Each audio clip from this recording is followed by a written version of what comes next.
he found her crouched behind the marble kitchen island, shaking hands, trembling lips, clutching a half-eaten sandwich that had been thrown out just hours ago. It wasn't the sight of someone eating leftovers that made his heart stop. It was the raw desperation in her eyes, when she looked up and realized she'd been caught. Like a child ashamed of stealing something she never should have needed to steal in the first place. Michael Langston, a 45-year-old real estate mogul with penthouses in 3 countries and enough zeros in his account to never worry again, had never imagined that his perfectly polished world would be shaken by the smallest, quietest presence in his mansion, his maid, a woman who had said barely more than 10 words to him in 3 months of employment. Until that moment. Michael had just returned early from a business meeting that evening, craving silence after a day of shallow handshakes and deeper betrayals. The house was supposed to be empty. Only 1 or 2 staff remained at that hour to clean up before the next day, but as he walked past the open kitchen door, he heard something. A soft rustle, a sniffle. It didn't sound like someone cleaning. It sounded like someone trying not to cry. He stepped in and saw her. Amelia. She was hunched down beside the trash bin, a discarded sandwich half, wrapped in cling film, held to her mouth. Her eyes went wide, frozen like a deer in headlights. Crumbs clung to her lips as she tried to explain, but no words came. Just tears. Michael stood motionless. For a man used to reading multi-million-dollar contracts and negotiating mergers that affected thousands, he found himself utterly unprepared to respond to one hungry woman eating garbage in his $10 million home. "I'm sorry," she finally whispered. "I didn't mean to." She didn't finish the sentence. She didn't have to. Michael simply walked out of the room, his mind in a storm. That night, sleep evaded him. He lay in his king-sized bed, staring at the dark ceiling, haunted by the image of someone he'd employed and trusted to keep his house immaculate, but never truly seen. He prided himself on being efficient, generous even. He paid his staff fairly. More than most. There were bonuses, paid holidays, even occasional gift cards at Christmas.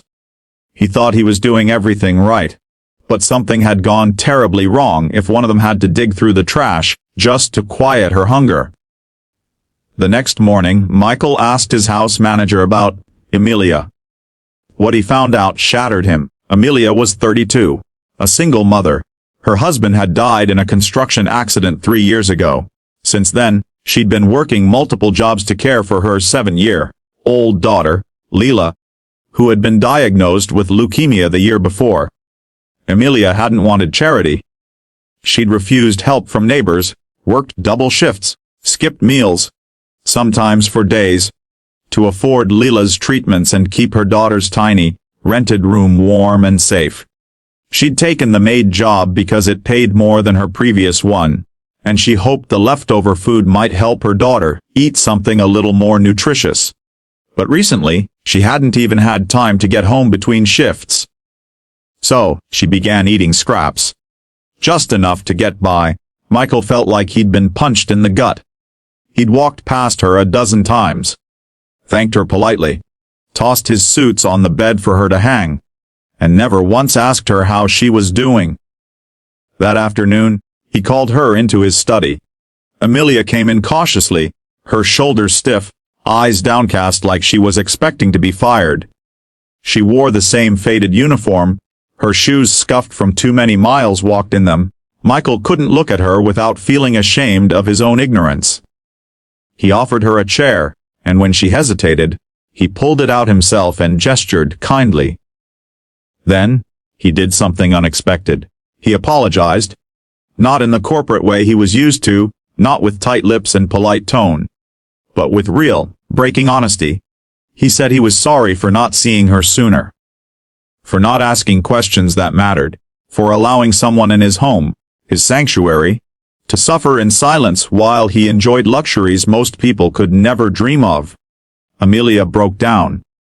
She cried not because she was embarrassed or guilty, but because someone finally saw her, truly saw her. From that day forward everything changed.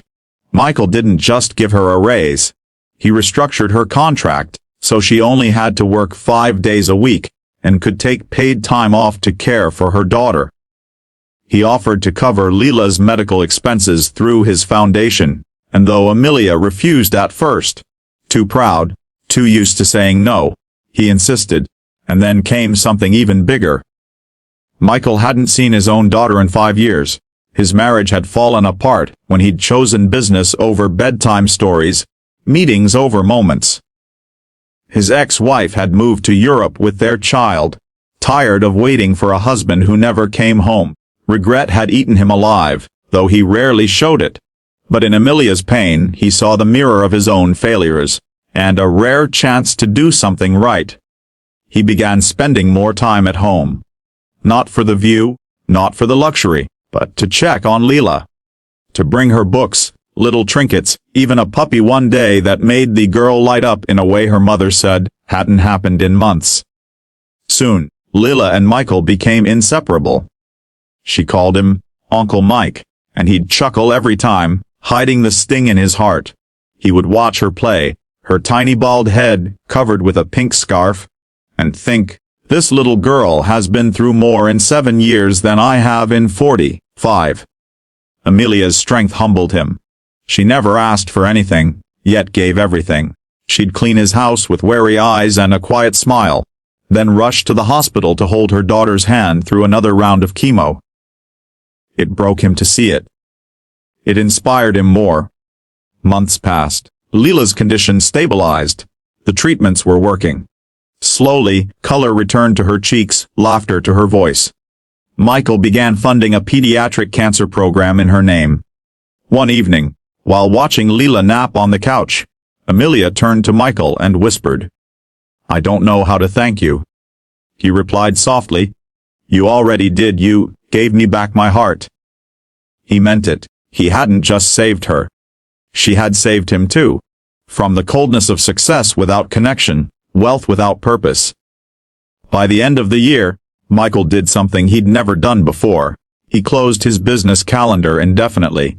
He used his time to build a small foundation, focused on helping working class single parents, offering food support, medical aid, and shelter.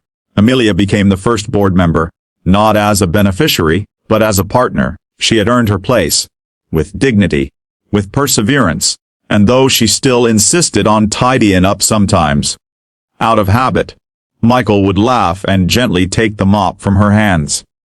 "No more cleaning other people's floors," he'd say. "You've already cleaned my soul." The man who once built skyscrapers for a living now built something much bigger. Hope. And all of it began the night he found a woman hiding to eat what he had thrown away.